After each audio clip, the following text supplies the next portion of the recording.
I did make up some lines. Yeah. Did they make it in? Maybe.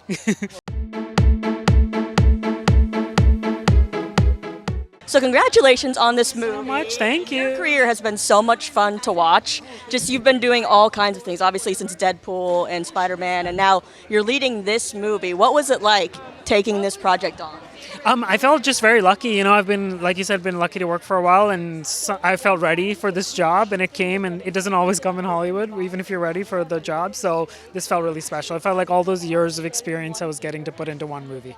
I mean, when you think about indie films and stuff, this is where some of the passion comes through. This is where it's tough to get some of these stories made, but somebody said yes to this story. What does that mean to you? Yeah, it means so much because when I started in Hollywood in 2009, I could have never imagined a movie like this getting made, and so it's so cool that both Wayfair and Levantine put their money behind it and made this movie, and I think we made something really special. I read the play that this movie is based on 6.5 years ago, and I was like, this is begging to be a feature film. And at the time, I was really looking for a queer love story that was not about trauma, that was not about the closet, that really uplifted its audience and also said something but dealt with the family. Since then we've had a couple like big mainstream queer romantic comedies, but most of them have dealt with the chosen family, which is very important, and I'm glad we have those. But I really wanted to explore that universal element of everyone brings home someone they love to meet their biological family or their chosen family. And like what happens when that dynamic shifts. That dynamic shifts, when you bring someone home, and like, that fear that you feel, the excitement, and all the chaos that ensues as well. I read the script in like one sitting, and then I went back and read it again. I was laughing out loud the entire time.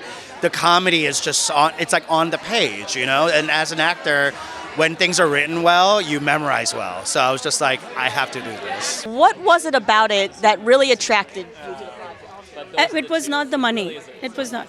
I'll tell you, be honest, it's an indie budget movie, so it was not the money. It was the fact that our director is a cancer surgeon. I was like, if he is qualified to cut people up, he should be the one teaching me how to do my first movie ever. Your first movie? Oh, first, yes. And if anything happened to you on set, he's a doctor. There you go.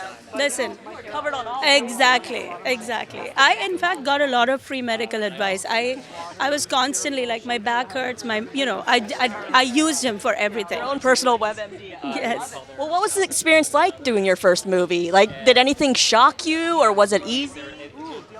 It's shocking how much collaboration goes on in movie making, because as a comic, I'm used to doing my own thing. I don't like to take other people's opinions, but suddenly you have to work with 100 people and listen to everybody. It was very annoying, honestly. And I really realized that I should not be doing dancing roles. I don't know who signed me up for this, but that was a bad idea. Cast full of completely funny people. Like, how did you keep a straight face on set? Is there a scene that made you all break the most? Yes, there is one scene. Did you watch it? I haven't watched it. I don't want to give it away. There is one scene where we're all at the friend's house, like hanging out, and it's a pretty intense scene, and I tell this ridiculous story that I improvise, and it cracked the entire room, and we had to reset the whole thing because they were in the middle of like a crying scene, and they were laughing so hard. Different kind of crying. No, truly, and I think they edited around it or something. Oh my God, anytime all five of us were together in these big kind of family scenes with Jonathan was the most fun, because we're all so different, but we all got along really, really well. And the dialogue was so fun, the scenes were so fun, and then in between we had all these characters like Zarna and Jonathan Groff. That's never something I saw coming together. Indian royalty with Broadway royalty, I did not see that happening, but here we are. What does this mean for you, this film, for representation? Like, what did you come out of it with? Everything, we've never seen something like this before. And even like the South Asian culture and how they included DDLJ into the film, that's going to be so huge for the people who grew up with that film in India. And for me, a gay Korean, I've never seen myself in a rom-com, so fierce, I get to be the representation that I wanted to see. So that's pretty fucking cool. Or do you have a favorite scene that you're excited for fans to see? Any scene with Naveen, my son, but when he says, I want that, there is a moment when he considers what he wants for his life, and he says, I want that. as a mother, that scene really hit me hard because it made me wonder, what do my sons want that they're not telling me? What is your favorite rom-com scene of all time? Because I love that this is entering, obviously, the world of rom-coms. But what's your all-time favorite rom-com scene? Ooh, that's such a good question. I think I would have to say, well, it's more fresh in my mind because I just rewatched Crazy Rich Asians, but the mahjong scene, it's not a romantic scene, but it's such an iconic scene of like her playing that game and everything that I remember watching it the first time in the theater and just being like, whoa, and every time I watch it, it's so fun. Oh my God, it's the scene when Jennifer Lawrence goes in and rattles off all those facts in the football game in Silver Linings Playbook. That scene is just incredible. The editing, the timing, the moment of acceptance, it's just, that's gold. DDLJ. This movie right here, the movie that is featured, the Bollywood movie, DDLJ is my favorite of all time. It's a favorite of every Indian, and you're gonna see why. Oh my God, favorite rom-com scene? Well, I'm an old school rom-com person, so it's gotta be When Harry Met Sally, the diner scene, I'll have what she's having. It's so iconic. So my favorite rom-com, I think, is 13 Going on 30.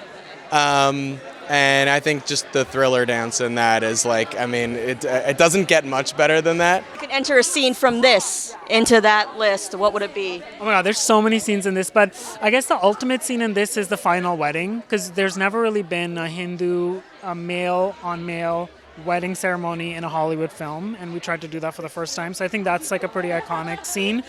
And then there's another scene I won't spoil, but there's a movie proposal in this movie where I recreate a famous Bollywood song with the wig and costume as I propose, and that's pretty iconic too, I think. What's a do and a don't when you meet your significant other's family? Oh, great question. Do you know what? This is gonna be a twofold answer. Do be honest, but don't be too honest. Bring flowers. Well, I don't want to spoil the movie, but don't smoke weed, you know? Don't let them know that. Yeah, don't let them know that, like right out the gate. Ooh, I think maybe bring a gift is a good thing, depending on the family. Alcohol could be good, depending on the family. Some snacks, some sweets, you know, just kind of like show up. And if you're a man, maybe shave, you know, clean up a little bit, yeah, spritz some cologne. Yeah, and let them talk, ask them questions about themselves. Don't make it about yourself. Okay, definitely a don't is ask about any private things about the family, because Asian families are very hush-hush, so don't ask too many questions. Don't dig into the secret. Don't dig into the secrets. The family drama is not left outside for a reason. A do is bring a very expensive gift for the mother. Just do it all. You know, at this point, like, just put it all out there. It's to ask them how much money they think they make, how much they expect you to make. Just put it all out there. We're in a new world now. We don't beat around the bush anymore. Everybody just say it all and make TikToks about it and put it out so the world can judge too. Do you belong in this family? That's what I would do. When my kids bring somebody home, I'm going to interview them and put it on TikTok and let the people decide. Ready?